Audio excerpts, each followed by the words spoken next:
विजय उमाकांत राठोड यांच्या वाढदिवसानिमित्त भव्य राज्यस्तरीय व्हॉलीबॉल स्पर्धेचे आयोजन। दक्षिण सोलापूर तालुक्यातील बोरामणी मतदारसंघाचे युवा नेतृत्व विजय उमाकांत राठोड यांच्या वाढदिवसानिमित्त भव्य राज्यस्तरीय व्हॉलीबॉल स्पर्धेचे आयोजन युवा प्रतिष्ठान यांच्या वतीने करण्यात आलं। या स्पर्धेचे उद्घाटन सोहळा मोठ्या उत्साहात आज पार पडला। या उद्घाटन प्रसंगी तालुका काँग्रेस कमिटीचे अध्यक्ष भीमाशंकर जमादार, सह्याद्री फाउंडेशनचे नेताजी खंडागळे, आप्पा धनके, बापू मालक चव्हाण, तुकाराम कोळेकर, शिंदे गटाच्या जिल्हा संपर्क प्रमुख अनिता माळगे, बालाजी यादव, शिवाजी राठोड, योगेश माळगे यांची प्रमुख उपस्थिती होती।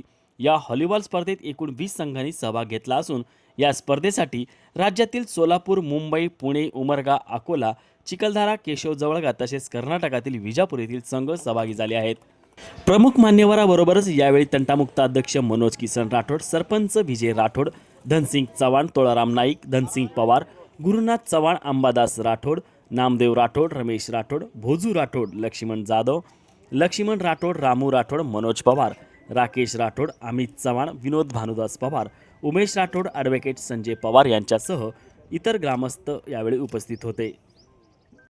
श्री विजयदादा उमाकांत राठोड साहेब यांच्या वाढदिवसानिमित्त भव्य खुल्या आयोजित व्हॉलीबॉल स्पर्धा आयोजित करण्यात आला आहे। त्यात 20 संघाचा सहभाग झाला आहे। त्यापैकी मुंबई, पुणे, कोल्हापूर, जयसिंगपूर, विजापूर, उमरगा यापैकी आणि सोलापूर जिल्ह्यात प्रथमच एवढी मोठी स्पर्धा आयोजित करण्यात आलेली आहे।